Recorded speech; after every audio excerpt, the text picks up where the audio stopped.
Boa noite, pessoal. Estamos aqui honradas hoje, participando do segundo Congresso Virtual da UFBA. Sabemos dos esforços que têm sido para fazer esse gigante congresso e de toda a logística que se envolve num processo virtual como esse. Agradecemos o apoio de toda a equipe do suporte técnico. Acolho a minha colega e amiga Verônica, que vai participar com a gente aqui desse primeiro bloco da apresentação. Boa noite, Veca. Bom, pessoal, esse é um projeto que nasceu do ideal de vários profissionais. Eu costumo dizer que o Precep Saúde ele foi feito de pessoas, nasceu de pessoas, foi feito com pessoas e para pessoas. Essa foi a frase de impacto que a gente colocou relacionando o Precep. Essa foi uma promoção da Maternidade Climério de Oliveira. Tivemos o apoio e a chancela da instituição Mater, da Universidade Federal da Bahia, mas contamos com o apoio indubitável de vários outros segmentos da nossa universidade, sem os quais não teríamos conseguido concretizar, né, este projeto. Então, eu peço aos meninos do suporte que, por favor, já projetem em paralelo, né, o conteúdo, tá? Por gentileza, isso. Então, para que vocês vejam aqui quantas pessoas foram envolvidas nesse processo. Então, nós tivemos o apoio da Superintendência de Ensino à Distância da UFBA, tivemos o apoio da Faculdade de Medicina da Bahia, da Escola de Enfermagem, da Escola de Administração, fizemos uma parceria muito salutar com o Ministério Público Estadual da Bahia, e no processo de concretização, de fato, do projeto, que envolvia um grande percentual de conteúdo e de atividades em EAD, em ambiente virtual de aprendizagem, nós contamos com o Núcleo de Ensino à Distância da UFBA, o nosso NEAD, e a própria Pró-Reitoria de Extensão da UFBA, em se tratando de uma ação extensionista. Mas eu queria apresentar um pouquinho para vocês o que é o Precep. A gente vai trazer nesse primeiro bloco o que a gente chamou de racional do curso. Então, como é que se constrói um curso como esse? Praticamente com mais de 70% de seu conteúdo em formato EAD, e nessa última edição, que foi a quinta edição do ano pandêmico de 2020, nós fizemos 100% EAD. E como é que se gera realmente uma ação extensionista com o potencial que foi o Precep Saúde, oferecendo 80 horas de conteúdo de ensino em nível superior. Nós oferecemos uma capacitação de 80 horas para preceptores em saúde e numa vertente que nós costumamos dizer que hoje fundamenta a base assistencial, que é a questão da multidisciplinaridade ou a transdisciplinaridade. Então, nós acolhemos várias categorias profissionais no mesmo ambiente de ensino e aprendizagem. E o Precep veio de uma experiência nossa junto ao programa de residência médica em ginecologia e obstetrícia da Maternidade Climério de Oliveira, onde nós fizemos um diagnóstico situacional no momento de transição da instituição, onde nós começávamos a acolher, enquanto HU, enquanto hospital universitário, uma força de trabalho nova, que eram os colegas recém-admitidos através do concurso da EBSER. E a nossa Climério tinha uma força produtiva, já da nossa Universidade Federal da Bahia, alguns colegas da FAPEX, portanto, era um universo muito plural. E nós gostaríamos que aquelas pessoas que estavam agregando valor ao trabalho assistencial também tivessem a visão da importância das questões de ensino e pesquisa, e por que não dizer da própria extensão, uma vez que esse era o nosso tripé dentro da Universidade Federal da Bahia. Então, esta tônica precisava falar alto, até porque era uma demanda dos próprios alunos. Aqui vocês percebem, num formato assim, diagramado através do Wordle, como ressaltava aos olhos no discurso e nas narrativas dos alunos a falta de preceptoria. E foi isso que nos motivou a tentar desenhar um curso que pudesse abarcar um processo institucional tão híbrido como o que estávamos vivendo naquele momento, inclusive alguns profissionais cedidos da própria CESAB, que é a Secretaria Estadual de Saúde da Bahia, e respeitando a nossa missão, né, institucional, que eu já comentei, tripartite. É preciso dizer que essa não é uma experiência inovadora no aspecto do ensino em saúde, uma vez que tínhamos vários cursos de preceptoria sendo oferecidos no cenário nacional. Mas o que destacou a nossa proposta foi justamente o que eu comentei com vocês, relacionando a possibilidade dele ser multidisciplinar, agregando várias categorias juntas, e nós fizemos um recorte, obviamente, por estarmos numa maternidade, focado em saúde materna e infantil. Mas o conteúdo básico do Precept Saúde, ele é universal. Eram as ferramentas relacionadas à educação, as formas de avaliação mais modernas, pautadas nas chamadas metodologias ativas e no princípio de ensino-aprendizagem da amorosidade que Paulo Freire preconiza nos seus ensaios. Então, nós levamos como eixo filosófico esses aspectos e nos instituímos de várias parcerias, como eu já comentei com vocês.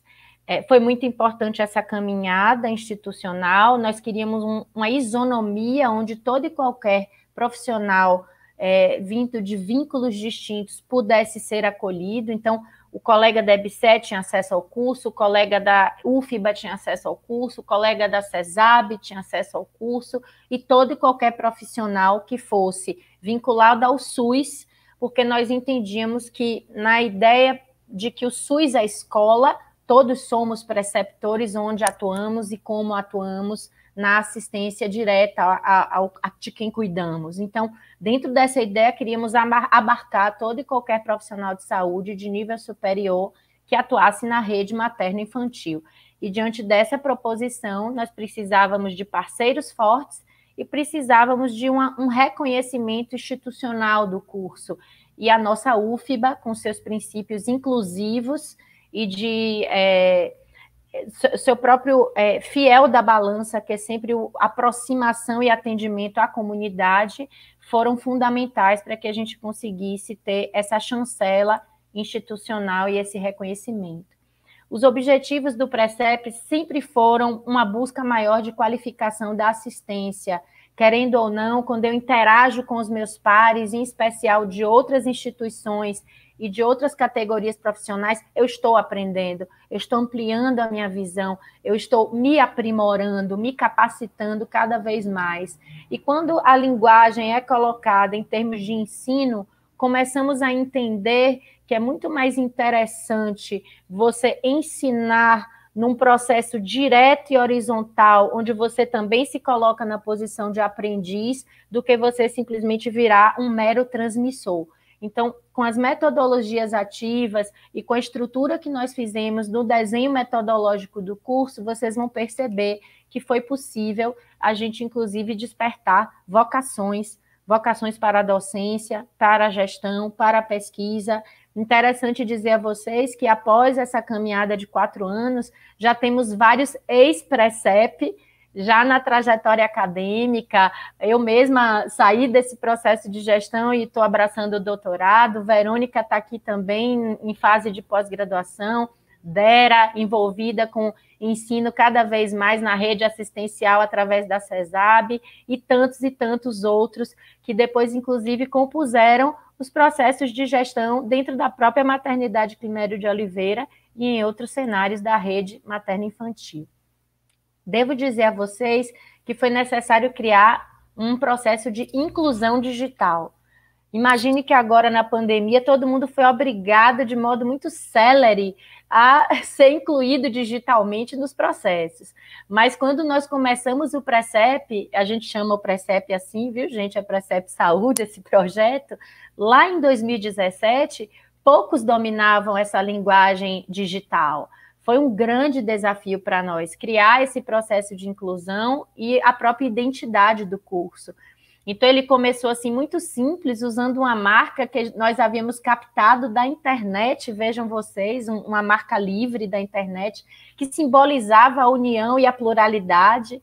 Depois ele passou a ser apoiado pelo a própria UFBA, né, dentro dos reconhecimentos institucionais, e o pessoal do SEAD criou essa marquinha bonita para a gente, institucional de fato, quando começamos a ser extensão, e começamos a pôr a cara para fora da maternidade e chamar colegas de fora da comunidade, de outras instituições, para agregar no Precep.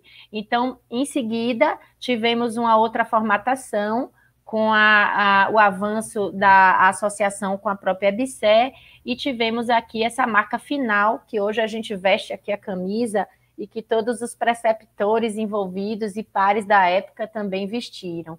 Então, fomos criando essa identidade, né? Essa identidade em mídia, em grupo, a própria identidade individual e coletiva do curso.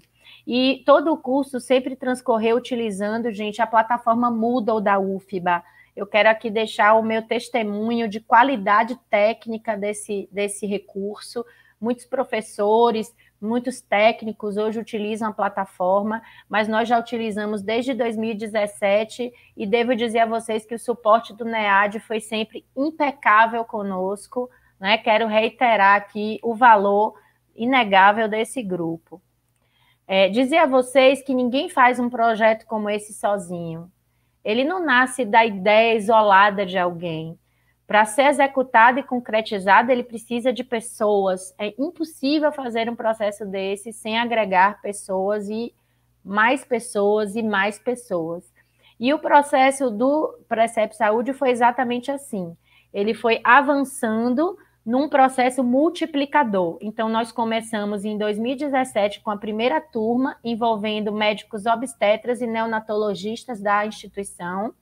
E depois desse primeiro momento disparador, que a gente chamou de projeto piloto, tivemos uma segunda edição na unidade, onde nós começamos a envolver de fato a equipe transdisciplinar, ainda numa versão interna, e quando mais maduros, avançamos em seguida para o processo do extensionismo propriamente dito.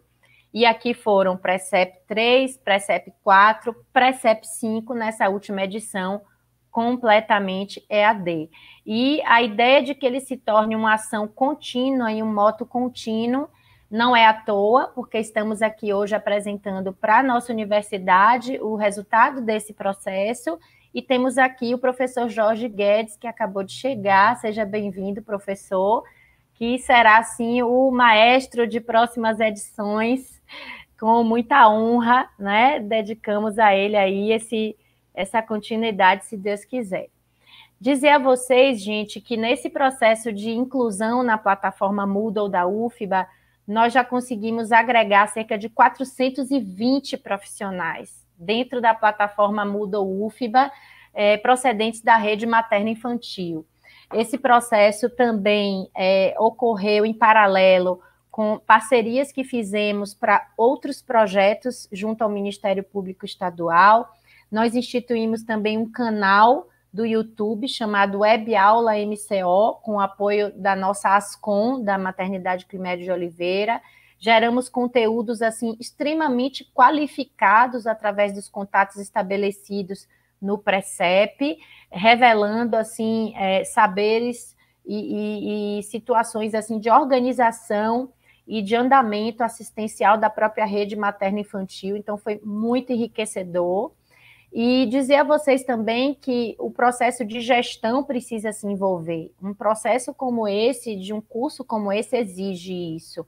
Então, nesses minutos finais de primeiro bloco, que foi relacionando o racional de um curso como o Precep, eu deixo o meu testemunho de agradecimento a várias personalidades da nossa universidade, do Ministério Público Estadual, aqui representadas em foto, e dizer a vocês que realmente sem a retaguarda de bons facilitadores e de uma equipe técnica administrativa, seria também muito difícil concretizar qualquer tipo de curso da magnitude que o Precep acabou realmente tendo e se tornando. Então, eu paro aqui esse primeiro bloco sobre o racional do curso, aguardando as perguntas que possam eventualmente surgir e as colocações e comentários de Verônica, Dera e professor Jorge sobre esse aspecto do racional de como criar um curso como esse.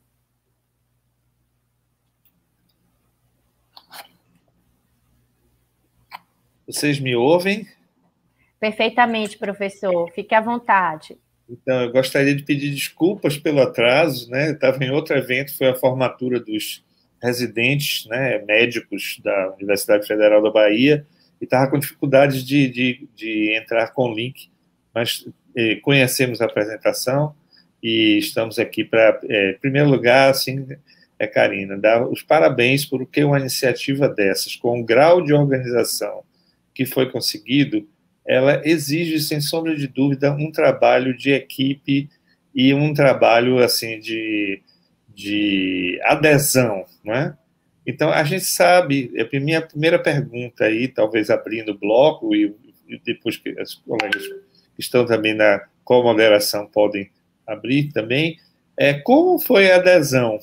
Porque a gente sabe que uma das maiores dificuldades que a gente tem quando a gente planeja um curso de formação de preceptores é que as pessoas, com uma série de atividades, com o seu dia a dia de trabalho, às vezes até se inscrevem nesse curso, mas eu sei que o seu curso, ele tem, né, o curso da equipe que você criou, ele tem uma consistência de resultado. Então, eu queria ouvir um pouquinho de você, porque isso é o que nos interessa no Congresso também, né?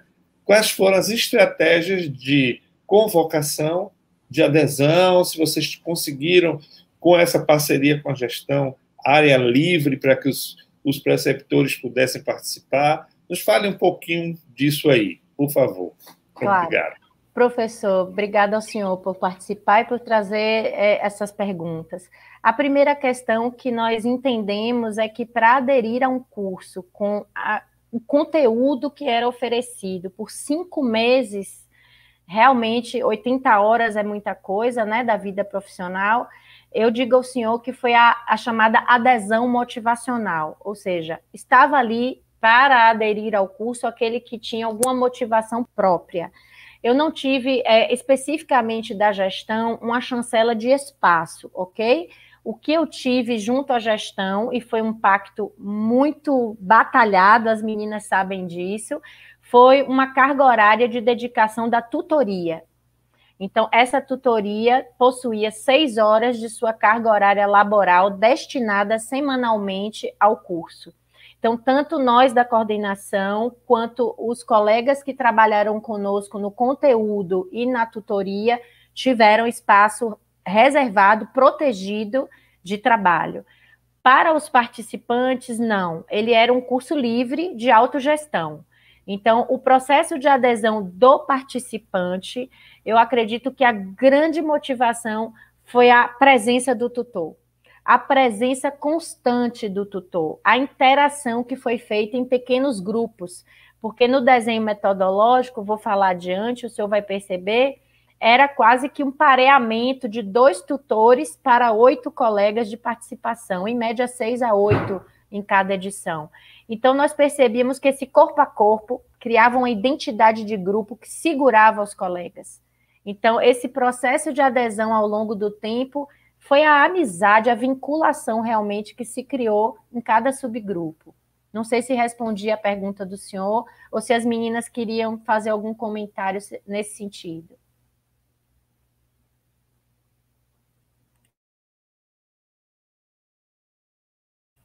Veca, Dera, algum comentário?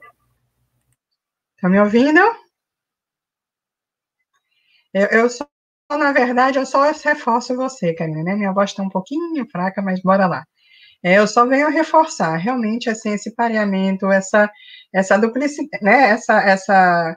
Essa junção dos colegas tutores, eu acho que isso fez toda a diferença, e como você disse, realmente deu uma impulsionada no curso, porque, na verdade, eram os tutores que motivavam, que seguravam, né, qualquer momento, assim, de desistência mesmo, né, dos preceptores do curso, principalmente nesse ano de pandemia, foi assim bem difícil manter, mas a gente, pelo menos meu grupo, teve até uma baixa, até menos até do esperado, normalmente. Então, eu acho que a gente conseguiu dialogar muito, aprender muito em cima das plataformas, então isso deu um ânimo, um gás, e chegamos no final realmente com mais um ano, quinto ano, com bastante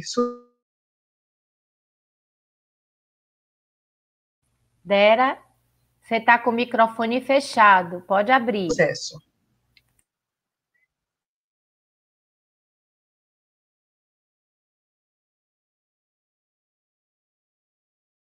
Dera, seu microfone continua inadequado aí na escuta.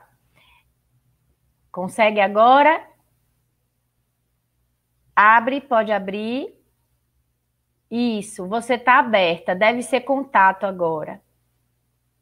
Do microfone. Eu acho que é do microfone.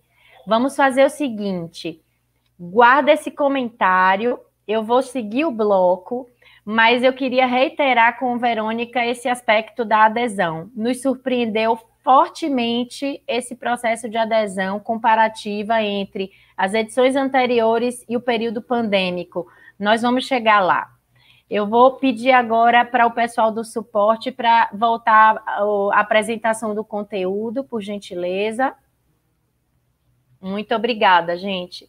Então, agora a gente vai falar mais da metodologia. É a parte mais difícil da gente comentar em relação ao curso, porque nós tivemos, assim, tantas ideias e conseguimos implementá-las todas de uma vez, professor Jorge, que hoje eu me pergunto como foi que conseguimos esse milagre. Agora que eu entendo profundamente da questão pedagógica, como foi que conseguimos trabalhar com tantas ferramentas ao mesmo tempo? E, volto a dizer, o segredo são realmente as pessoas envolvidas. E quanto mais a gente ia se envolvendo, quanto mais as pessoas iam se familiarizando com o curso, mais consistente ele ficava, mais interessante ele ficava, porque o tutor, que a gente começou a chamar de tutor antigo, começou a fazer um par com o chamado tutor novo. E o tutor novo, ele vinha procedente de cursos anteriores. Então, virou uma bola de neve, um snowball. Nós conseguimos fazer com que um fosse puxando o outro, um dando a mão ao outro, e quando vimos, o curso realmente teve um perfil de excepcionalidade nesse avanço dele. E o curso, como eu disse, ele tem um período longo, são 5 meses, e ele traz 3 desafios pedagógicos para quem é participante. Existem os fóruns de participação semanal, existem os portfólios, que são feitos após o final de cada módulo, eram 4 módulos, e no final ele ainda defendia um TCC, que era um projeto pedagógico aplicado à sua área de atuação e à sua realidade. Então, o aluno tinha trabalho, professor, muito trabalho. E acredito fortemente que para cumprir toda essa carga horária e conteúdo programático previstos, ele teve o empurrão, o estímulo constante da dupla tutorial. Esse era o grande segredo. Um outro segredo, ao meu ver, é a metodologia ativa aplicada. Nós usávamos o método do arco de Magalhães, que faz com que a pessoa traga das suas experiências e some o conteúdo de pesquisa e discuta isso em grupo. Isso traz muito pertencimento. Então, ele se sente ouvido, tem aquele momento inicial de escuta, a gente chamava, né, era Veca, a gente colocava como uma primeira colocação e depois a expressão consubstanciada, ou seja, ele dava a primeira impressão dele da experiência vinda da vivência, e em seguida ele atestava isso ou complementava isso com busca de literatura e com a discussão em grupo. Eu creio que essa metodologia também tenha trazido muita fidelização, professor. Outro aspecto, você se sentir avaliado, constantemente percebido, constantemente avaliado. Então, a cada fórum, a cada colocação, o colega recebia um conceito. esse conceito tinha o objetivo de estimulá-lo. Dizer ao colega, olha, está suficiente, mas você pode mais para ser excelente. Ou então, olha, colega, foi rasa essa contribuição, você pode mais. Então, dentro dessa ideia de conceito, você não ofendia as pessoas. Esses critérios eram publicados antes, o aluno recebe no início do curso essa parte de critérios, e ele conseguia se desenvolver num processo, inclusive, de autogestão. É interessante dizer que, por ser uma dupla tutorial, nós conseguíamos o chamado voto de Minerva. Às vezes isso era feito em consenso, algumas duplas eram tão afinadas que faziam essa avaliação em consenso, em trabalho de dupla, de fato. Mas em outras, não, as pessoas avaliavam de modo separado e, com isso, o participante conseguia ter uma avaliação conceitual justa, porque vocês vão ver mais adiante que os perfis de dupla que eram constituídos eram, no princípio, de opostos, justamente para dar uma equilibrada. Aquela pessoa que era mais sensível, mais lúdica, se unia a um pragmático, e aí o conceito final do colega era mais justo, né? Inclusive respeitando as individualidades de cada perfil de aprendiz, né? Isso foi também uma grande sacada no Precep, que é usado em outros cursos também. Mas eu nunca tinha visto a dupla, o mentoring, essa dupla constituída que nós comentamos. Nós utilizamos uma ferramenta que vocês vão ver adiante, que foi o perfil Kolbe para esse pareamento, né? Aqui nós também fazemos a avaliação do portfólio, com critérios também pré-definidos para os alunos, para os tutores, buscando sempre essa justeza, essa clareza, e mais ainda, dizer ao colega que ele sempre poderia mais. E assim também foi com o TCC. Tá? Esses foram os critérios que nós aplicávamos, buscando sempre o viés da inovação, sempre buscando trazer algo que pudesse acrescentar à rede, trazer novidades à rede assistencial e educacional. Nós acabamos avançando um pouco quando fizemos o extensionismo, e nos pré-projetos nós fomos desenvolvendo esses TCCs de uma forma mais progressiva e gradual, e nós utilizávamos a matriz Blueprint, as dimensões da gestão e a planilha de Gantt como ferramentas base para que os colegas pudessem desenvolver, de fato, um projeto com mais substância nos seus TCCs. Aqui, no final, quando ele apresentava o TCC, o participante, nós usávamos um barema para que ele se sentisse também julgado de uma forma muito clara e muito justa, né? Era escolhido no grupo um representante do grupo, ou seja, o melhor TCC, para que fosse apresentado no encerramento do curso. Então, era uma maneira indireta de premiar e reconhecer aqueles que se dedicavam mais. É importante dizer que o curso era certificado, mas não bastava simplesmente se inscrever, professor. O colega precisava realmente cumprir o processo do conteúdo programático, e nós respeitávamos o que a UFBA preconiza, que seriam 75% mínimos, né, de acessibilidade nesse conteúdo e de participação efetivas, e, portanto, nós tínhamos que compilar, né, dera na gestão, toda essa questão participativa dos colegas, dos preceptores envolvidos. Então, muito trabalhoso, de fato, para quem estava na gestão, mas dava muita satisfação para a gente chegar no final e ver a margem de adesão e de avanço que os colegas tinham. Os portfólios, muitas vezes, me fizeram passar noites adentro, lendo, chorando, super motivada e muito mobilizada, de fato, com as proposições que o curso trazia para essas pessoas, né? Como elas se sentiam mexidas com isso. Bom, o Precep, ele tinha 4 categorias funcionais, digamos assim, no grupo, professor. Existiam os gestores de curso, uma delas foi Dera, por exemplo, que está aqui conosco. Os conteudistas, um deles é Verônica, que está aqui conosco. Os chamados tutores antigos e novos, que compunham as duplas tutoriais, ambas já foram tutoras e também podem dar esse testemunho, e os colegas que eram os participantes. E tudo isso através de um edital de seleção. Vale dizer que não havia um processo, professor, classificatório eliminatório, mas nós tínhamos os critérios, por exemplo, relacionados à comprovação de que eram pertencentes à rede SUS, à rede materno-infantil, e que exerciam algum papel de assistência e preceptoria na área. Eram os nossos critérios no edital de convocação.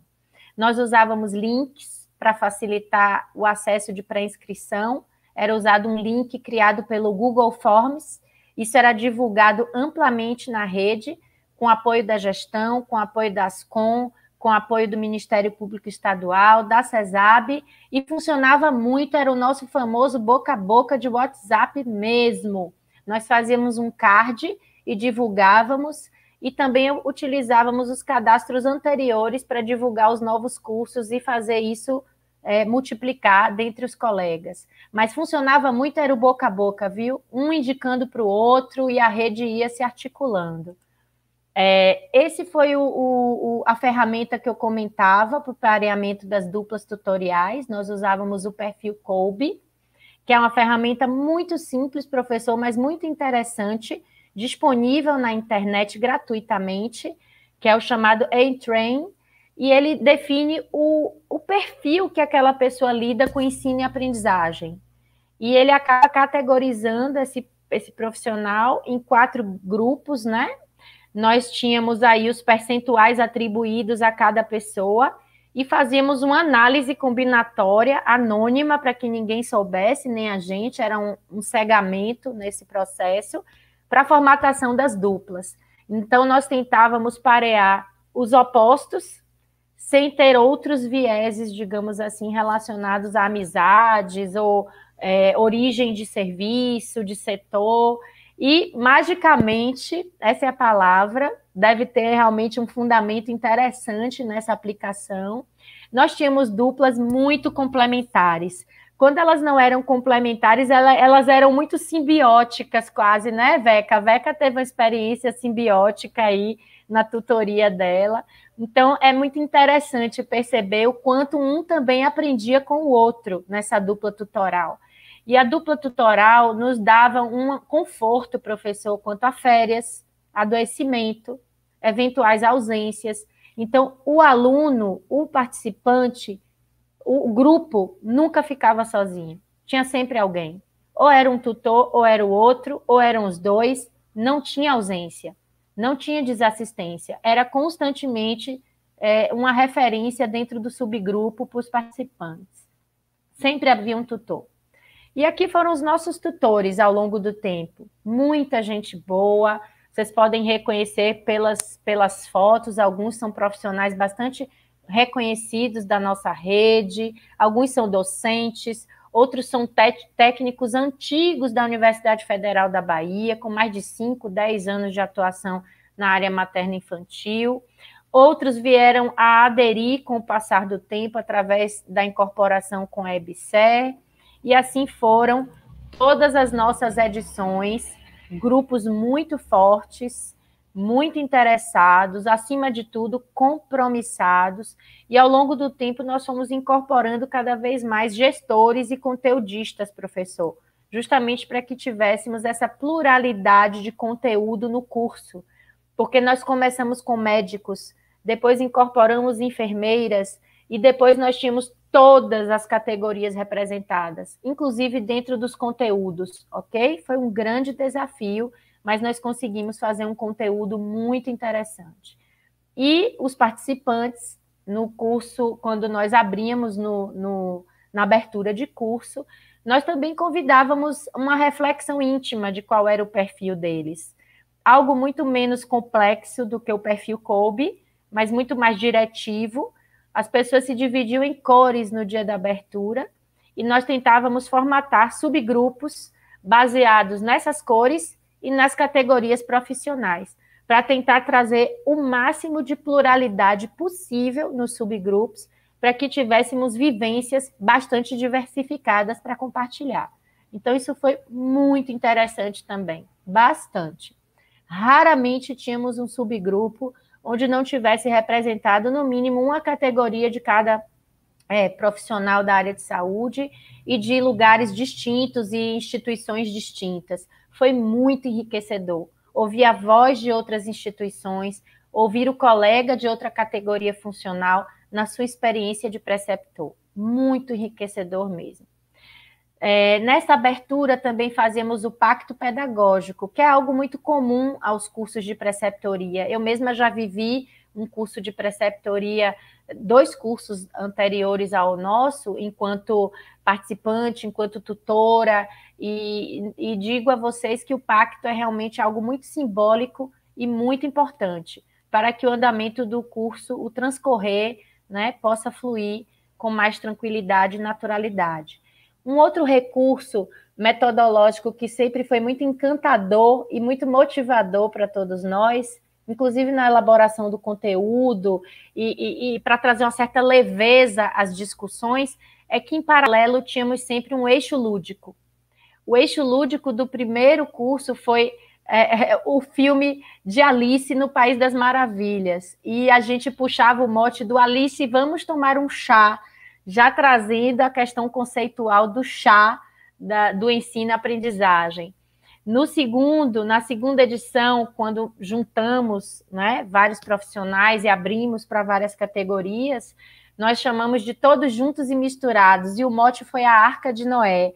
Foi um momento de muita tribulação, tínhamos uma tempestade acontecendo no momento de incorporação dos vínculos dentro dos HUs, e nós queríamos imprimir um senso de sobrevivência, cooperação e de identidade entre os pares. Então, foi muito interessante usar a Arca de Noé nesse momento. O terceiro eixo lúdico que usamos foi Star Wars. Foi uma indicação de Leonardo Palmeira, um querido, e a gente queria trabalhar muito essa questão da identidade do tutor, do preceptor, do mentor, e aí nós usávamos a força está em cada um e em todos, reforçando a questão do ensino e aprendizagem horizontal, potencializando o reconhecimento dos preceptores enquanto não só aprendizes, mas enquanto preceptores de fato, alguém que ensina, que está ao lado do aprendiz na ponta da assistência. O nosso quarto eixo lúdico, na turma 4, a gente queria trazer mais encantamento. Ok, eu já entendi que eu sou preceptor, mas eu sou preceptor como? Encantando, trazendo o seu encantamento de praxis para quem você está tutorando.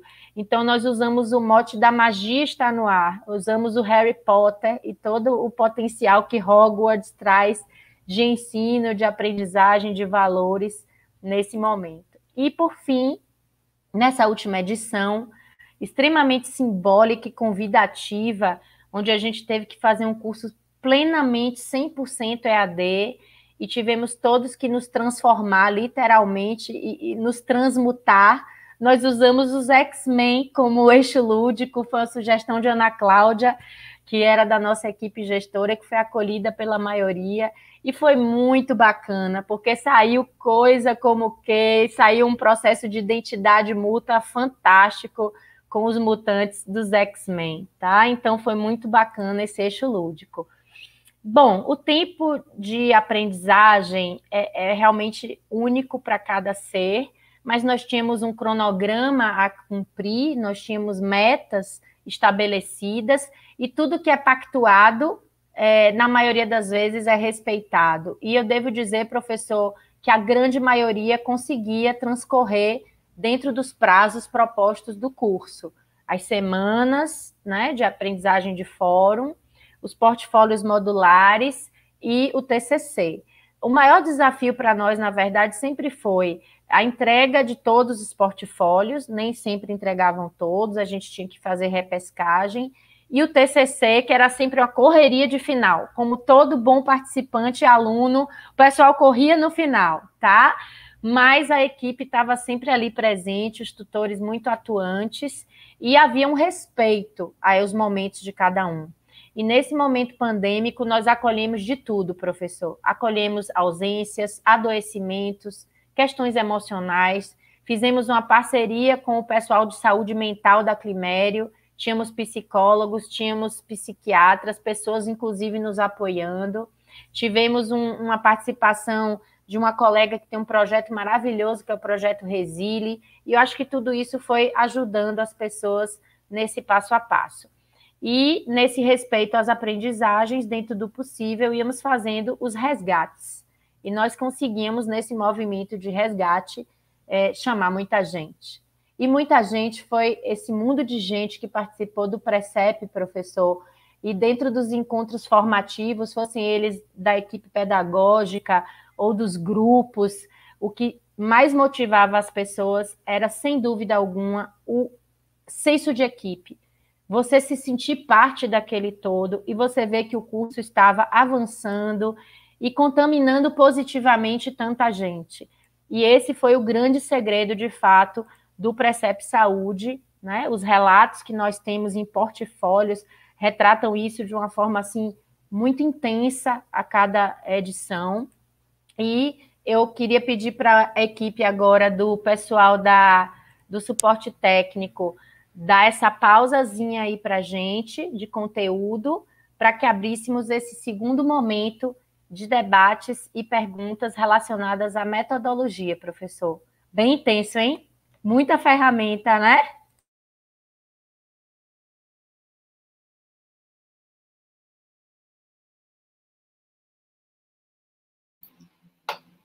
Bom, eu quero, em primeiro lugar, dizer, né, assim, ver o compromisso de vocês, né, que está traduzido hoje na participação da Verônica nessa mesa, com uma dificuldade bastante compreensível, né?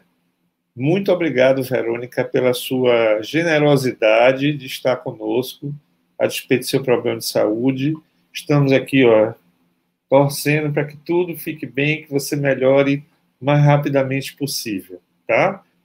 Bom, eu acho assim, Karine, que o que você pincelou, né, nos mostra assim, as boas ferramentas, que chamaria as boas práticas de um curso de formação de tutores, preceptores, mentores, né, vamos chamar o termo que nós temos, que já temos uma linguagem clara de entendimento, que é preceptor, né? Então, é uma caixa é um case, vamos chamar assim, né? Vocês têm um case com a aplicação de várias ferramentas que são excepcionais para conseguir que esse curso vá adiante. Então, eu chamaria atenção para alguma dessas ferramentas. A primeira delas, a busca da grupalidade e do pertencimento desde o primeiro momento, tá? A segunda delas é o processo contínuo de acompanhamento muito próximo, né, que todos os cursos eles se aproximam muito do conceito de mentoria mesmo. Mentoria no sentido mais amplo, onde não é somente o que a gente chamaria, o que Carl Rogers chama orientação não indutiva, com base na sua experiência pessoal, na sua trajetória pessoal, e essa dupla que vocês fizeram do novo com o velho, né, ela é muito, muito eficiente para que as coisas se alavanquem, né? Então, acho que esse foi também um processo construído em cima disso.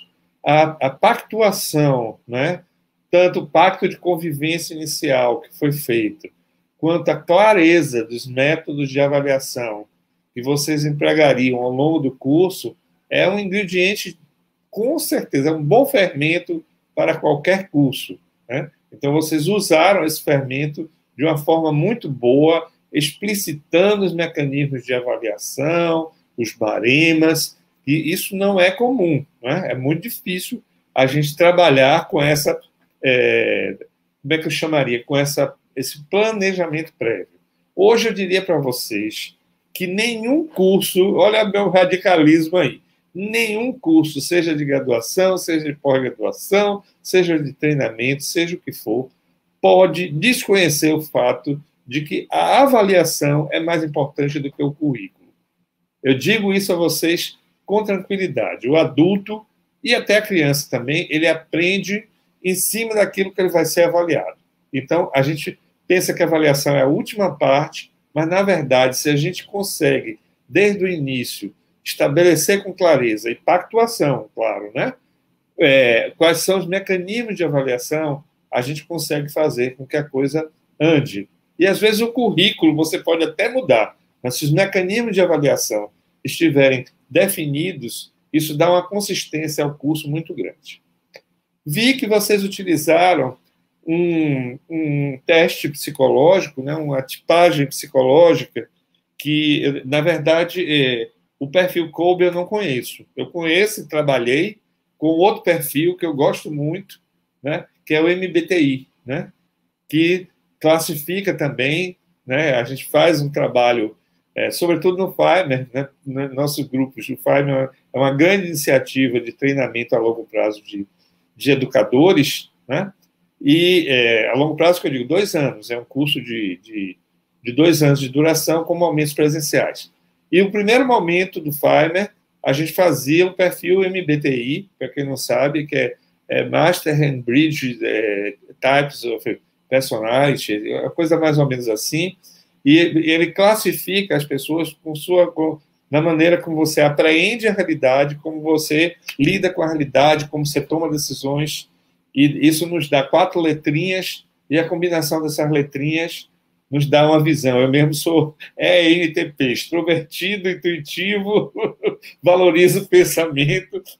Então, são as coisas que a gente tem, essas letrinhas, e as combinações que eram feitas no Fiverr se baseavam justamente em tipos não iguais, né? Em tipos que se complementariam ao longo do trabalho, buscando, no primeiro momento, o grande segredo, tanto do Fiverr quanto do projeto Preceptores ABEM, que eu chamo projeto Raiz, ABEM, Associação Brasileira de Educação Médica, que fez um grande projeto em bola de neve e terminou envolvendo mais de 1.000 pessoas no Brasil todo.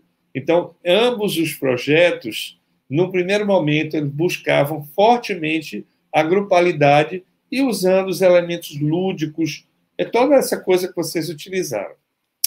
Eu vou fazer algumas perguntas provocadoras. A primeira pergunta é o seguinte: a gente tem, né, no processo do Arco de Magalhães, e mesmo na intencionalidade pedagógica de um curso de formação de preceptores, essa intencionalidade ela se vincula, sobretudo, a que o adulto ele aprende a partir da sua experiência e com a valorização de sua própria experiência, que é aquilo que a gente chama o princípio básico da andragogia.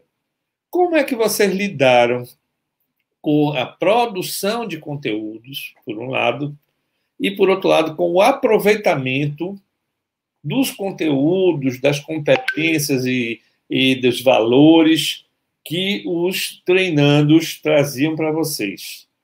Porque essa é uma zona difícil da gente equilibrar na mesma balança. Porque, por um lado, a gente precisa instrumentalizar, né? E quando a gente instrumentaliza demais, eu já fiz curso de preceptores que você não tinha tempo nem de pensar, porque a cada semana uma tarefa, instrumento, instrumento, instrumento. No final, a minha percepção é que as pessoas nem sequer entenderam aqueles instrumentos, tão rápido foi o menu de apresentação dos instrumentos e tão pouca foi a contribuição da experiência das pessoas, né? Tem isso por um lado. Por outro lado, uma das críticas que se faz a esse grande curso da ABEM, chamado curso Raiz, né, da ABEM, que é o termo que a gente usa, mas, na verdade, foi o primeiro cursão que a ABEM fez, é a falta de instrumentalização, que leva um tempo também para que aqueles treinandos todos entendam como é que as coisas vão se desenvolver. Então, por exemplo, eu vi que vocês utilizaram um blueprint para o trabalho de conclusão, que já é uma coisa que é um pouco questionável quando a gente fala de portfólio, porque o portfólio ele parte de um princípio chamado autoria. Então, a gente confunde, às vezes, eu vejo muita gente chamar de portfólio um relatório de campo, uma descrição de atividades, um logbook, onde se coloca, se registra o que se fez. Mas, quando eu trabalhei com portfólio, sobretudo na graduação, minha maior dificuldade era assim, a pluralidade de formas que se apresentava, né? Embora muitos pedissem, tinha estudantes que diziam, eu quero modelo.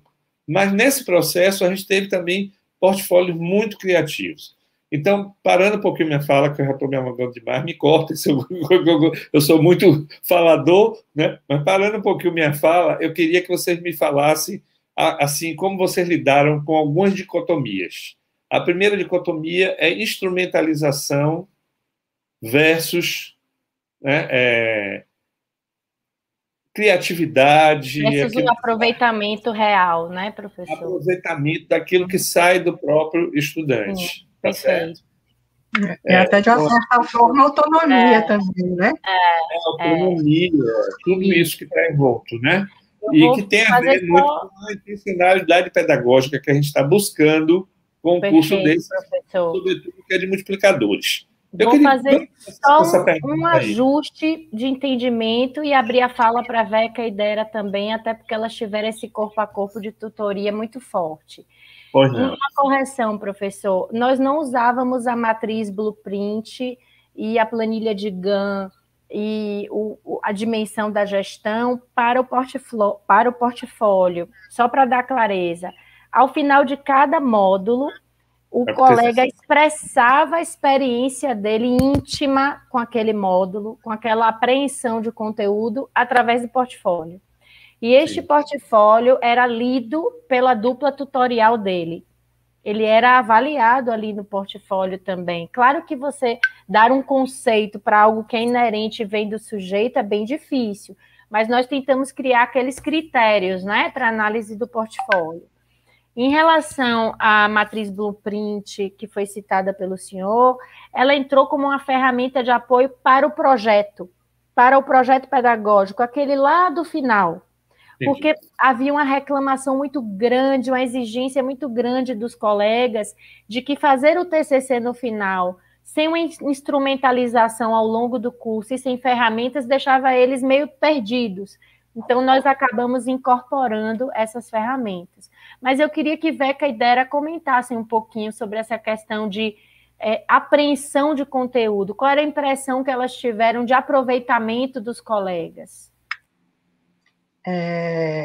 Só porque, assim, sempre que a gente tinha essa questão da dupla, pelo menos no meu caso, da tutoria, eu sempre fazia questão de que a gente lesse, né? Eu acho que só no final, já os últimos portfólios que a gente já estava dividindo, olha, você fica com X, eu fico com X, para poder a gente, né, otimizar mais o nosso tempo, realmente. Mas, e colocar claro também que não só a gente teve a questão da avaliação, né, não pontual, mas, né, naquele modelo que Karina colocou, mas a gente justificava também, porque para eles também não bastava só dizer se estava insuficiente, se você, né, por quê? Então a gente levantava muito esses pontos, a gente tinha dentro da plataforma um espaço que, olha, você, né, nesse momento, está tendo insuficiente no seu portfólio por isso, assim, mas... E a gente sempre se mostrava aberta ao diálogo, seja através da própria plataforma ou através do WhatsApp que a gente criava entre o nosso grupo, para discutir, porque é claro que quando você avalia, mexe, né, um pouco com os brilhos. Pô, por que eu tive insuficiente se eu fiz tudo o que vocês me mandaram fazer? Então, a gente teve algumas questões assim, algumas foram até um pouquinho, né, assim, mais graves, mas foram poucas, né? A grande maioria tinha uma boa aceitação com a nossa avaliação e com o nosso diálogo, mas eu achei isso bem importante quando a gente começava a justificar, e eles entendiam, e não só entendiam, como melhoravam, né? A gente percebia que cada portfólio que ia avançando havia realmente, né, um subir aí de degrau para eles, e aí eles se motivavam, e quando a gente dava esse feedback positivo, esse retorno positivo, aí que eles buscavam melhorar a cada construção de portfólio. Então, essa foi, né, um pouco da minha experiência também. Dera, queremos lhe ouvir, Dera.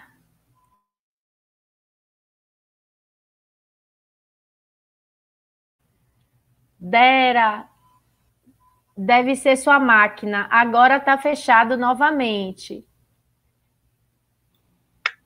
Tenta buscar um microfone diferente para ver se te ajuda, um de celular simples, que tenha fone. Eu vou mais... Pode entrar e sair, o seu melhor sair e entrar. Isso, acho que talvez seja útil, professor. Obrigada pela ideia. Eu vou pedir a Dera essa gentileza. O pessoal do suporte técnico está pedindo para a Dera sair e entrar novamente. E eu peço ao pessoal do suporte que continue a projeção de conteúdo para a gente, que eu vou dar andamento ao terceiro bloco, e eu acho que Dera vai ter que ter uma fala longa, hein, no final. Vamos lá. Então, o terceiro bloco, pessoal, que eu trago para a gente concluir essa apresentação, tem a ver com o alcance do curso, porque eu acredito, professor, que do ponto de vista metodológico tenha muito a ser explorado, muito a ser exemplificado enquanto case, sem dúvida, mas o que eu acho que é interessante também é a devolutiva que a gente vai dar para a universidade depois de 4 anos de investimento, né? E para a própria instituição que promoveu o curso. Então, é interessante a gente ter essa dimensão. Primeira questão que eu trago é a própria evolução do profissional. De repente, o profissional sai de uma posição mais arcaica, isolada, braçal de atendimento na assistência e passa para um processo mais interativo e, por que não dizer, integrado na questão do ensino e da pesquisa. Então, aquele indivíduo começa a se motivar e a se enxergar na sua posição preceptoral de forma mais ampla, né? E nós tivemos realmente ao longo do curso diversos exemplos nesse sentido. O curso, ele continua sendo livre, gratuito, aberto, então isso também é um atrativo. Estamos capacitando profissionais do SUS para o SUS. Ele não se ateve apenas ao público interno da instituição promotora, mas já avança para a comunidade externa. Tive várias pessoas interessadas no curso. Quando nós concluímos essa 5ª edição, choveu proposta de interesse, e eu dizia, calma, pessoal, o doutor Jorge vai entrar em entendimento com a maternidade, com o UPS, com a universidade, vamos ver. Mas, enfim, é uma iniciativa que realmente despertou muitos interesses. Ela se conclui de 2017 para cá, com 7 gestores de curso potencial, então ele não se isola e se representa numa única pessoa.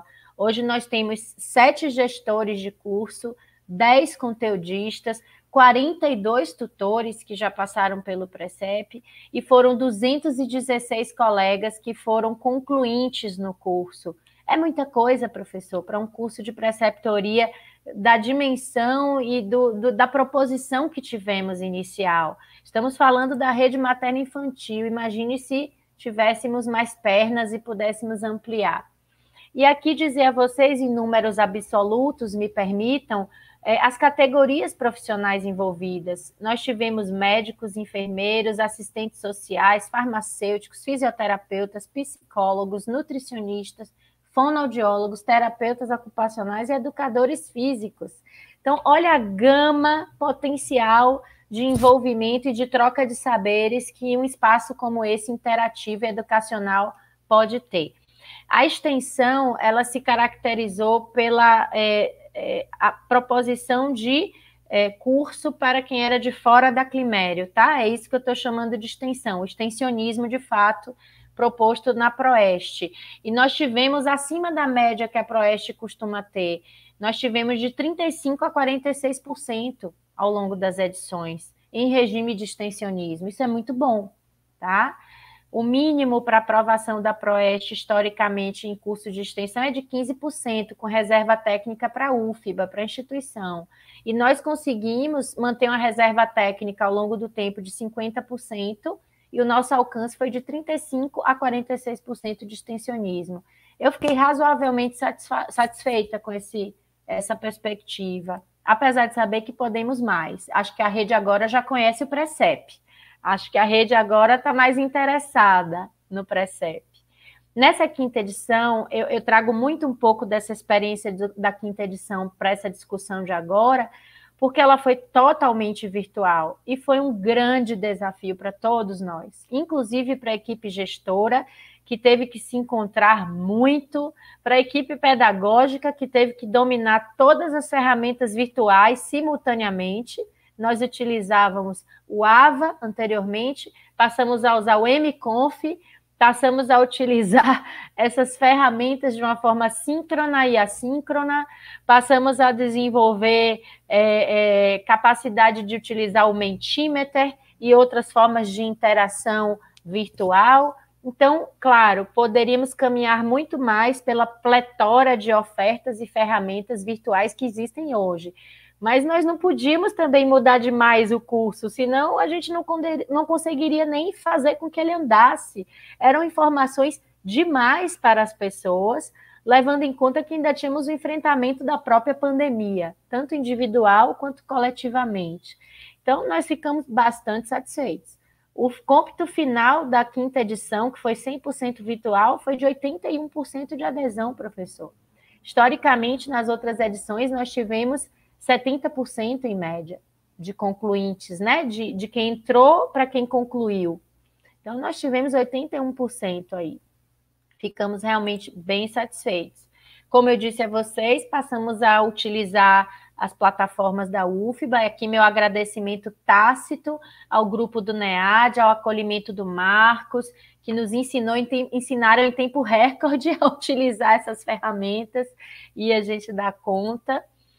Mentimeter e outras pesquisas que fomos fazendo para incrementar o Wordly e várias outras questões que utilizávamos de saturação de discurso, de narrativa, para dar uma ideia mais visual ao curso, de maior interação, as enquetes simultâneas, enfim, e assim fizemos.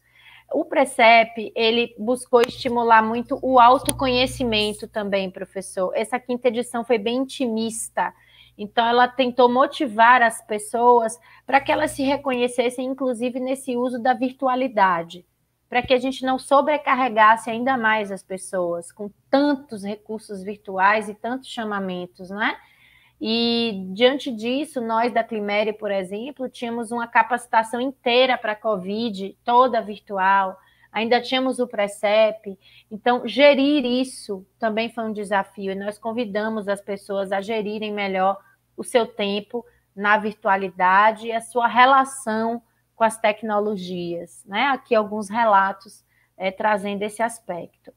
Trago também outras iniciativas que tivemos, envolvemos colegas das práticas integrativas de cuidado no curso, foram facilitadores de meditação, facilitadores de práticas de atividade física em casa, e eu acho que isso trouxe também um movimento físico, corpóreo aos indivíduos, não só aquela questão da tela exclusiva, o que é muito estafante, de fato.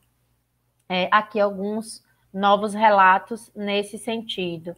E aqui o projeto Resile, que foi iniciativa da Universidade Federal do Rio Grande do Norte, eles que capitanearam, na verdade. Aqui a Melca Medeiros, que representou o grupo que participa do Resile, ela é psiquiatra e trabalha com outros tantos colegas da saúde mental. E esse é um projeto muito interessante, professor, para todo e qualquer profissional, que vem trazendo um extrato assim, muito relevante de enfrentamento durante as crises. Ele começou com outros tipos de crise, mas ganhou muita notoriedade durante o enfrentamento da Covid-19, da pandemia contra a Covid, né? E aqui, mais um relato de portfólio. Vejam que os extratos de portfólio nos davam a tônica do curso. Ao longo do período, nós íamos analisando esses extratos e tentando retirar deles, assim, aqueles mais impactantes e que traziam a relevância para nós. Aqui a visita do senhor, que ficou registrada com muito carinho para o nosso grupo, principalmente o grupo gestor, o grupo de tutores, trazendo o reforço aí da importância da educação em saúde e a potencialidade para os profissionais que se envolvem com a educação em saúde, e nossa gratidão, como sempre. E, logicamente, aí convidando o senhor nesse apadrinhamento das vocações despertadas pela preceptoria e pelo próprio Precep Saúde. Nessa 5ª edição, nós pedimos a todo mundo que pensasse sobre o seu Ikigai.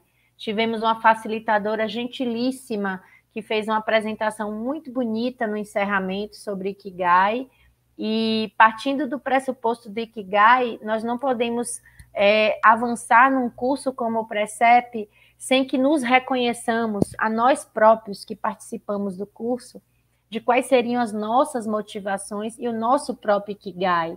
E eu me recordo que eu fiz a minha despedida nesse momento do Precep, deixando o Precep não órfão, deixo claro, mas com a potencialidade enorme diante de tantas pessoas capacitadas, de tantos multiplicadores envolvidos, e a força-tarefa aí fica para essa equipe forte que foi capacitada, uma vez que eu estou agora me envolvendo com o meu próprio doutoramento e teria que realmente abrir mão desse espaço de gestão e de coordenação.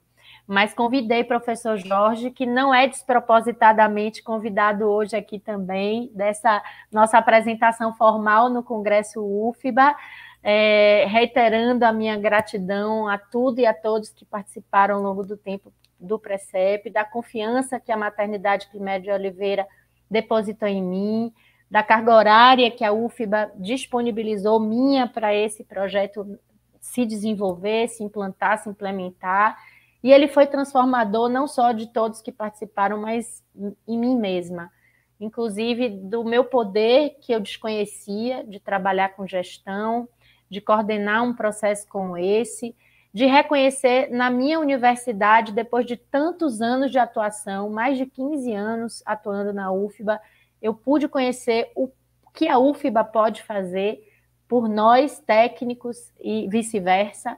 Então, eu agradeço muito a possibilidade que foi aberta pela Proeste, pela universidade, e dizer que hoje a Climério de Oliveira é curadora de 216 projetos pedagógicos de educação e saúde a serem propostos para toda uma rede materno-infantil. Isso não é pouca coisa, professor.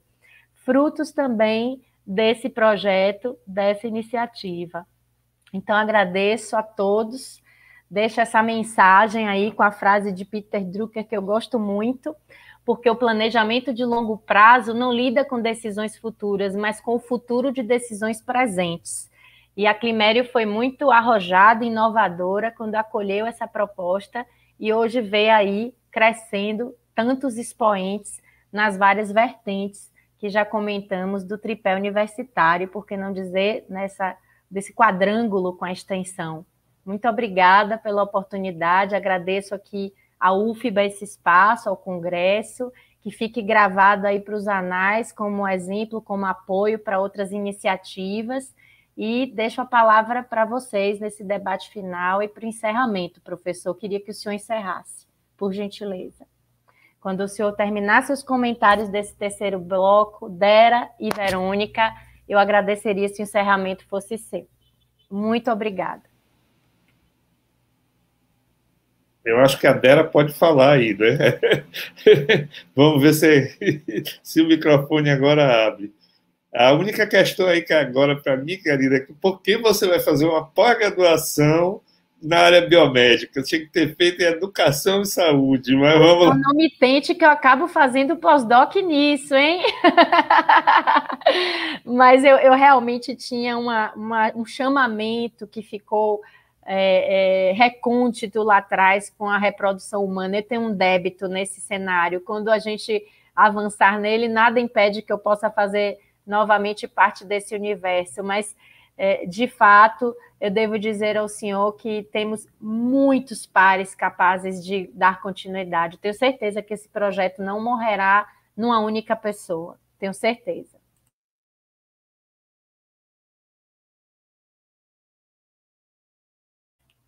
Veca, enquanto Dera tenta mais uma vez ajustar o microfone, eu creio que deva ser da máquina, talvez ela entrando pelo celular. Conseguiu agora? Maravilha, Dera, bem lindíssimo. Vou botar aqui o microfone. Sugiro que você feche o microfone do computador e permaneça somente no seu celular, por favor. Fica o delay. Pronto, finalmente consegui. Professor, obrigada pela sua participação mais uma vez. Deixa eu fechar aqui. Isso, procura fechar o microfone do computador. Obrigada, Dera, pelo esforço. Sua palavra é super importante, enquanto gestora do curso, ex-tutora. Melhorou? Prontíssima. Ok. Ótimo. Eu vejo o Precep com uma característica muito forte.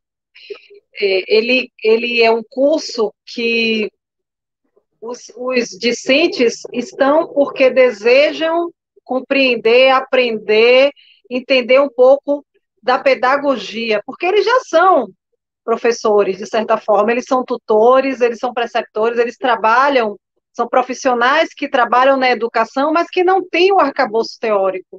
Então, eles vão em busca disso. E a gente percebe que no decorrer de todas as edições que eu participei de 4 edições, uma como aluna, né? A Karina tinha me convidado desde o início, venha como tutora. Eu falei, não, eu quero conhecer, né? Eu preciso conhecer o Precep. E ele é apaixonante. A gente percebe que a tutoria faz com que o aluno não desista, mesmo com todas as dificuldades. Né? A gente percebe que nos cursos, de um modo geral, não existe essa aproximação da tutoria. E essa aproximação da tutoria é um ponto forte no Precep, né? E as pessoas continuam no Precep, muitas vezes, porque percebem esse apoio, isso é forte. E essa última edição foi mais forte ainda, que nós tivemos inúmeras dificuldades, tivemos que adaptar o curso em uma semana, né? A gente teve que mudar tudo em uma semana, foi um corre-corre, né? A gente vive isso também, eu vivo isso em outra instituição, que a gente teve que adequar todos os cursos, mas no Precep foi de uma semana para outra, porque a gente estava na esperança de que as coisas iam acontecer, ia melhorar, e não foi. E a gente conseguiu, né? Conseguiu com todos os tropeços, dificuldades, mas conseguimos. E precisamos agradecer, é claro, a todos os outros que não estão aqui presentes e que foram importantíssimos, os tutores, as outras 2 pessoas que fazem parte da equipe gestora, Lorena e Ana, e todas as outras pessoas que indiretamente participaram. Né?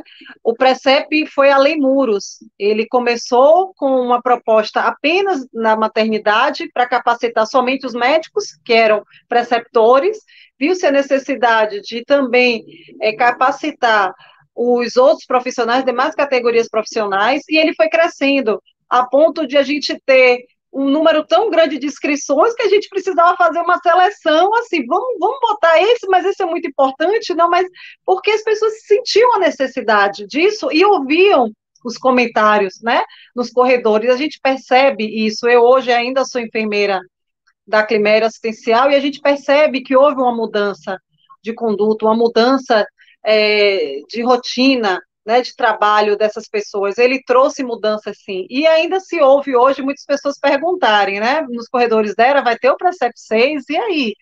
A gente precisa, ainda tem gente que quer participar, e até fora, né? Eu faço parte também da rede CESAB, e muitas pessoas me perguntam, Dera, aquele curso lá da Climério, de preceptoria vai ter, né? Porque o Precep foi além muros. Ele conseguiu capacitar não só os profissionais da maternidade, mas profissionais da rede materno-infantil de até outros municípios, né? Foi além. E a gente não pode deixar morrer. Eu falei, quando Karina anunciou que ia sair, eu fiquei muito, muito preocupada. Falei, não, a gente não pode deixar morrer essa proposta, porque ela é muito importante, né, para assistência. Porque quando a gente tem um profissional que entende o seu papel como tutor e tem um arcabouço teórico, isso reflete, sim, e muito na qualidade da docência, na qualidade da assistência. Então, esse é o meu relato, é a minha experiência, e eu queria que Beca também dissesse um pouquinho o que é que ela viu, o que é que ela vivenciou. Eu também, Karina me chamou logo na segunda edição, mas aí por uma questão de liberação de carga horária, ela não vai, olha, pode esperar então, para não ter confusão.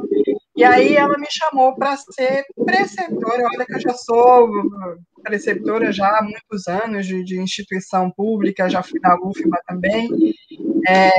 Mas não é isso, não é só você ter experiência como um preceptor, você tem que viver o preceptor. Eu nem questionei, eu falei, para mim está ótimo. Eu quero fazer parte, porque é entendendo estar do lado de cá que eu vou conseguir, né, obter resultados do lado de lá, né, como tutora. Então, isso era muito importante. Eu não podia cobrar alguma coisa que eu não teria vivido, né? E como vivi, como foi. E esse diálogo com eles foi importante. Quando eu dizia assim, olha, mas eu também tive aí. E quando eu tive aí, eu também senti essa dificuldade. Mas eu tentei buscar uma resolução desta forma. Então, isso também acalmava, né, os ânimos quando dava aquele desespero, principalmente na questão de prazos, que era uma questão assim muito forte. A gente combinava, olha, vocês têm até domingo à noite, até para que a gente pudesse ter uma qualidade de avaliação, um feedback para eles, que eles tanto pediam. Mas se vocês entregam na hora que fecha a semana para começar já um outro assunto, fica muito difícil. Então, a gente conseguia, né, movimentar o grupo dessa forma. E foi muito bom. Eu em um momento depois, aí para ser tutora de novo, não, tudo bem, vamos lá. Né? E aí você vai aprendendo com as duplas. É assim, gente, é muito bom. É um aprendizado assim, sem tamanho. Eu sou fã, então eu sou suspeita também de falar.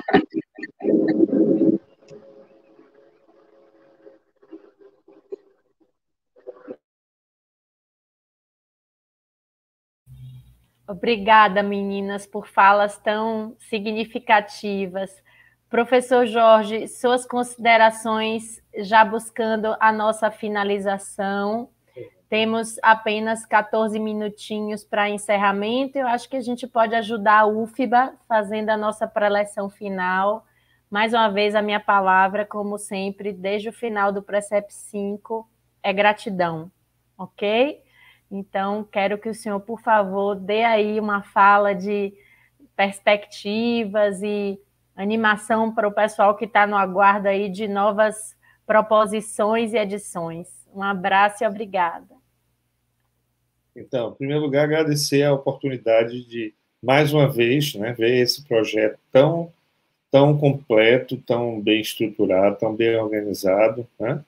Eu acho que o sucesso dele é um sucesso previsto por conta das características que a gente apontou aqui. E, certamente, essa continuidade, ela se apoia também, não só nessas características, mas no entusiasmo da equipe que está levando o projeto, né? Como é que eu faria, assim, você fez um pequeno histórico ali dos projetos de preceptoria, na verdade, o Fagner, ele é um projeto e a BEM, ela teve mais dois projetos, três projetos, três versões do projeto da BEM. Que a gente tem um projeto raiz, que a gente chama, foi o primeirão, que criou tutores e multiplicadores. E depois, esse projeto raiz, ele gerou ainda dentro do projeto raiz vários encontros, foi de 2011 a 2015, 2016. Depois a BEM mudou a gestão e aí veio um outro projeto um pouco diferente, que era mais instrumental, usava menos recursos. Uma das características do projeto original da BEM é que ele usava muito trabalho de corpo também.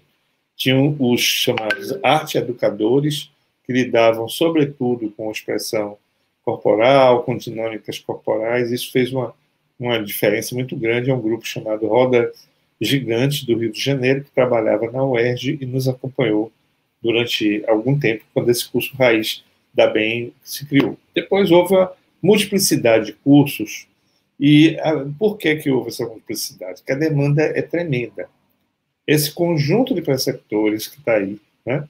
Preceptores das residências médicas, preceptores de internato, de estágios práticos, preceptores da área de saúde como um todo, preceptores da residência multi, quer dizer, todo esse grupo de pessoas que fazem a efetiva interação entre academia, comunidade, serviço, fazem a integração, que esse elemento, que é o preceptor, ele é fundamental para que haja integração, ensino, serviço e comunidade. Se a gente não tem esse elemento, né, não é o docente que vai fazer isso, embora é óbvio que todas as vezes que você qualifica o preceptor, Hoje até tem um termo que é utilizado, mas no exterior, chamado docência clínica, né? Clínica de forma ampliada, não é só médico que faz a parte de cuidados, né?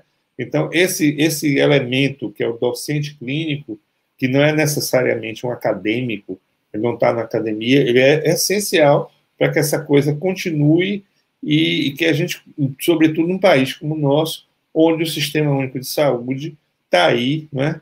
É quem nos dá respostas. Agora vocês estão vendo, vocês imaginem o que seria de nós se nós não tivéssemos o SUS com todas as dificuldades que nós temos, né? Hoje eu tomei minha segunda dose de vacina, né? Dentro do Sistema Único de Saúde, muito feliz, né? Por ser um privilegiado. Aí tem 2% da população que foi vacinada. A gente tem que correr atrás desse grande prejuízo aí.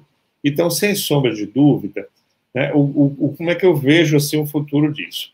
Primeiro, eu acho assim, que a gente tem que prezar pela qualidade, porque nesse ambiente de multiplicação, de vez em quando eu ouço assim, fulano ou tal instituição, né, vai abrir um curso de preceptoria. Por exemplo, eu vi a Escola Estadual de Saúde Pública, com todo respeito à escola estadual, a sua capacidade de organização, etc., de atenção, né, vai abrir um curso de preceptoria voltado para a residência médica, para a residência... Bom, mais um, né? Então, ao invés da gente estar fazendo esforços unificadores e buscando qualidade, eu não sei se é legal a gente estar fazendo essa pulverização. Nada contra que a gente tenha muitas iniciativas, muitos cursos, mas a gente precisaria, talvez, reforçar, né, os princípios de qualidade. A outra coisa que eu vejo com muita clareza é que esse não pode ser só um projeto UFBA. A UFBA, na sua raiz, ela é uma universidade mãe de várias outras iniciativas educacionais e de treinamento no nosso estado, na nossa região Nordeste, e a gente hoje tem a UNEB, que é uma potência, né, como universidade pública, popular, inclusiva. Nós temos parcerias também com a Universidade Federal do Recôncavo, tem tantas outras universidades que a gente poderia estar desenvolvendo um trabalho maior, inclusive com escolas privadas, como a Escola Baiana de Medicina, que tem uma grande interesse em desenvolvimento docente e de preceptoria, né, em todos os seus cursos de saúde. Né, não estou falando aqui, quando eu falar, né, não pense que eu tenho o viés do médico, não. Estou falando da forma mais ampliada mesmo que a gente possa falar. Na verdade, eu acho assim, que a minha categoria é a mais difícil. É a mais difícil de ter adesão. É a que mais precisa e é que é mais difícil de a gente conseguir adesão. Né? Porque se você abrir imediatamente as outras categorias profissionais de saúde se inscrevem, querem se aperfeiçoar, mas o preceptor médico ele é um alvo problemático, é uma população-alvo que a gente consegue atingir, embora tenha muita demanda também. Então, eu vejo, assim, sintetizando, que os processos eles têm que convergir. A gente não pode estar criando divergência, fazendo mais um. Então, nós tivemos uma experiência também dentro da UFBA, mas já foi multi-institucional, que envolveu o NEB, envolveu Baiana, e nós fizemos um dos cursos, fizemos um centro formador de preceptores dentro de um dos cursos da BEM. O primeiro curso da BEM, a UFBA participou, e esse último curso nós participamos também, já com um centro ampliado. Né? Isso até a gente precisa conversar mesmo dentro da instituição, conversar com o professor Adam, né? Mostrar que, na verdade, o nosso papel transcende ficarmos dentro somente da universidade. A gente precisa ganhar espaço, a gente precisa fazer essas parcerias, ao invés da Escola Estadual de Saúde Pública fazer mais um curso de preceptoria. Por que ela não fortalece os cursos existentes, não cria realmente, não fortalece um centro universitário formador, né? Um centro multi-institucional, não vamos nem chamar universitário, porque a gente pode estar incluindo outras instituições não universitárias, mas o mais importante seria a gente fortalecer, pelo menos, esse núcleo pensante. Pode ser que até os vários cursos tenham características diferentes, mas a gente teria um núcleo docente estruturante, vamos dizer assim, que pensaria melhor a preceptoria em Salvador. E me preocupa também nesse cenário o destino daqueles nossos treinandos, né? Quer dizer, a gente não conseguiu estabelecer claramente a proposta do COAPS, que seria onde a gente teria força legal para fazer essa integração ensino, serviço, comunidade. Então, algumas prefeituras, mas muito timidamente, mesmo no governo baiano, a gente não avançou nesse sentido. Não avançou no sentido da gente ter um COAPS. A segunda questão que a gente vê com muita tristeza é a desvirtuação da residência médica para ser utilizada como uma mão de obra barata, né? Não sei se vocês estão acompanhando essa discussão, que seria a transferência da residência médica do MEC para o Ministério da Saúde. Tem toda uma conversa aí, tentando dourar a pílula, mas, em última instância, não caracteriza a residência médica como um projeto pedagógico. E, neste contexto, a residência múltipla foi para Lua. Você assiste discussão sobre residência, eu sou o provocador, cadê a residência multi? Aonde está a residência multi? Né? Quer dizer, a residência multi, ela não está sendo considerada pelo Estado, pelo governo. Você não ouve falar, não tem projeto. Se a residência médica tem um projeto de desvirtuamento, a residência multi não tem nem projeto. Não tem nem projeto. Eles ignoram a residência multi, ignoram solenemente. A SEGETS ignora a residência multi.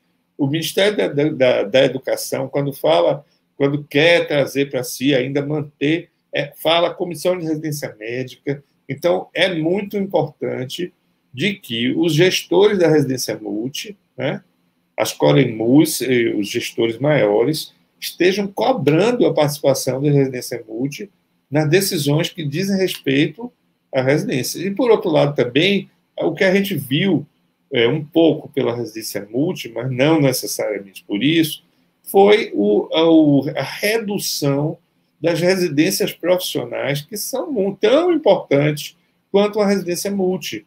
Uma residência de enfermagem, ela é norteadora, ela é um elemento de formação profissional de enfermagem, uma residência de nutrição, de medicina veterinária, não é? Nós temos a possibilidade de resgatar essas residências, porque são saberes, são competências, são coisas específicas que precisam também de desenvolvimento, além do trabalho interprofissional. Né? Porque o trabalho interprofissional, perfeito, é a maneira de cuidar do futuro, é esse cuidado interprofissional, né? E a formação, inclusive, interprofissional, mas existem também as formações específicas que estão aí carentes, né?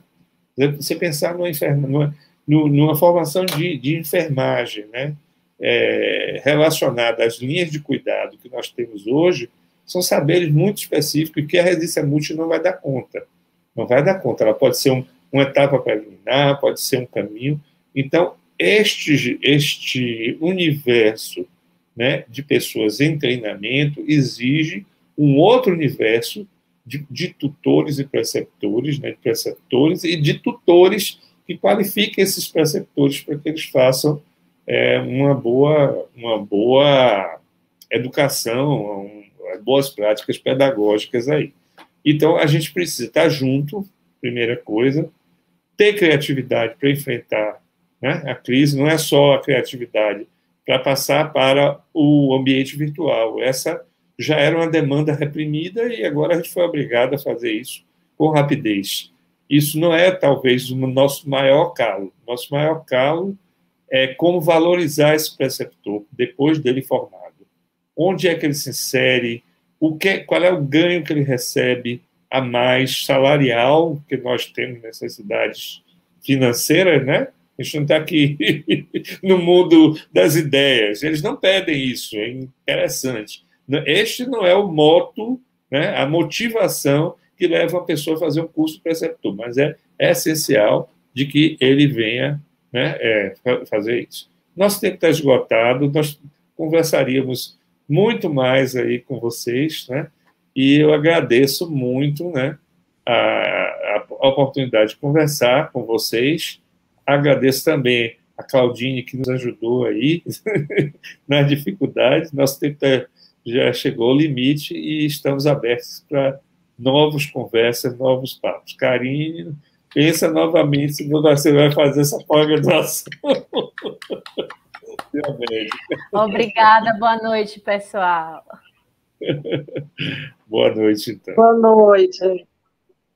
Boa noite, obrigada. Um grande abraço para todos.